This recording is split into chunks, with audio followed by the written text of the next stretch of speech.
The 2024 NCAA National Cross Country Championships is about to be insane because if anything is pretty much guaranteed, it's that the big dance will be an epic event. And the thing about cross country is, well, there's so much variation in terms of the courses, terrain, conditions, etc., that it's really hard to know who will come out on top on a given day. Unlike in track, where there's pretty much a big focus on the individual within a race, cross country places a lot of emphasis on the team aspect of the sport, all within one race. Teams running on the same course at the same time, trying to produce the best collective results. It's truly something unique and also something that leads to a lot of battles from not just the top individuals for the individual crown, but really all the runners that toe the line for the team crown. With all that being said, we'll try to analyze the results from throughout this cross-country season to see who's got the best shot at winning big at the big dance. One resource we'll be looking at throughout this video, in addition to the rankings, is Lactic. A very interesting site that essentially standardizes cross-country times across courses and at different points in the season to provide its own rankings based on data.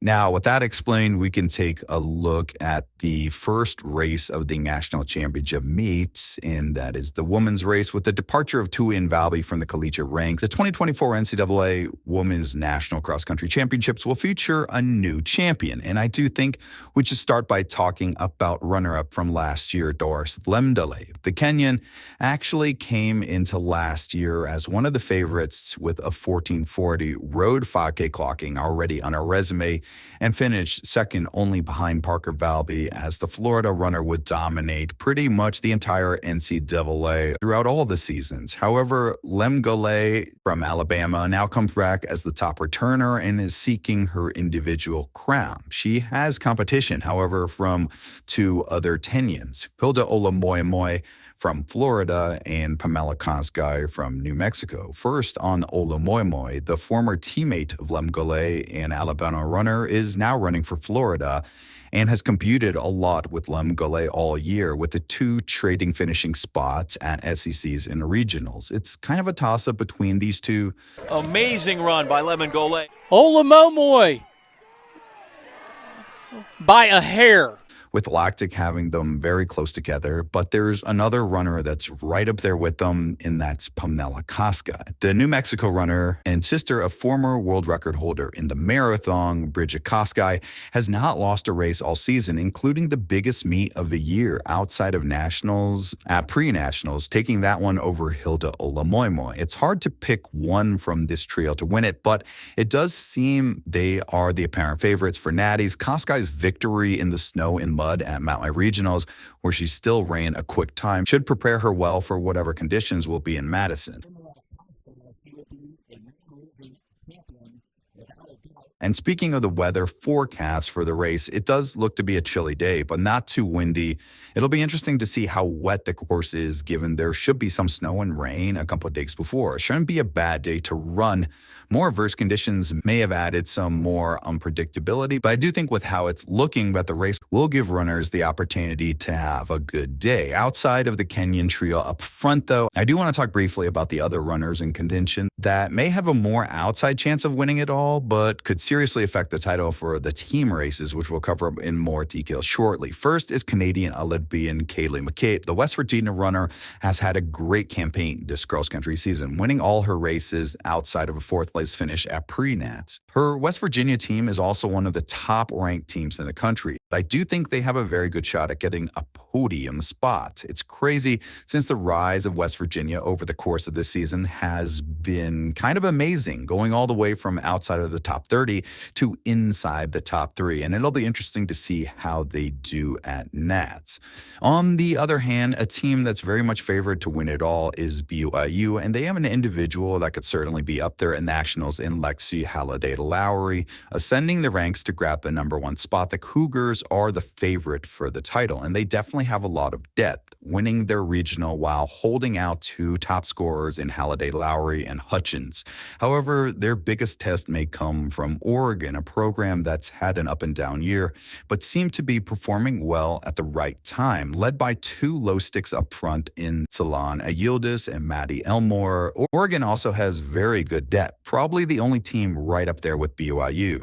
I do think a good competition between these two schools is going to happen in Madison, and I do think every runner from 1 through 5 is going to matter on this Wisconsin course in determining the outcome. Moving on to the men's race, the best teams will take on a 10K course after the women's race is concluded, and it'll surely be a spectacle to watch because there's a lot of very fast names up front, and we do have a champion returning to defend his title in Graham Blanks. The Harvard runner threw down an amazing cross-country season last year, and he went to the Olympics this year, but there's plenty of challengers in the 2024 edition of this race that he'll have to hold off if he wants to reclaim his title. One name to certainly watch is Hopham Samuel, 2024 NCAA 10K champ and second to Blanks last year at Nats. Dennis Kepnagedich wasn't too far behind Samuel last year either, finishing 4th. He won the Midwest Regional, and Brian Wasow, 8th last year, won the Big 12 champs. And with all those contenders, a man I haven't mentioned that I could very well be the favorite for this race, even if he isn't as highly ranked, I'll act, I guess, some of the others, is Solomon Kipchoge. I mean, it's hard to argue with Kipchoge's background. A 59-minute half marathon is a very, very elite level, and while he finished behind this ALEC conference, the regional race he ran was impressive as he took down Hopham Samuel in the cold snow and mud of the mountain region. I know regionals isn't always the best indicator since some guys are trying to save energy and conserve for nationals next week, but this time was pretty quick, and I think he'll certainly be up there for the win individually. I also can't forget to mention Casey Klinger as he looks to lead his BYU team to a title against the defending champs OSU. And breaking down the King race a bit more, I do think a lot of that will have to do with how well this group of runners from BYU runs together as a pack. That's what got them the win at Big 12s, and they also benefited from a very tight finish against some OSU runners.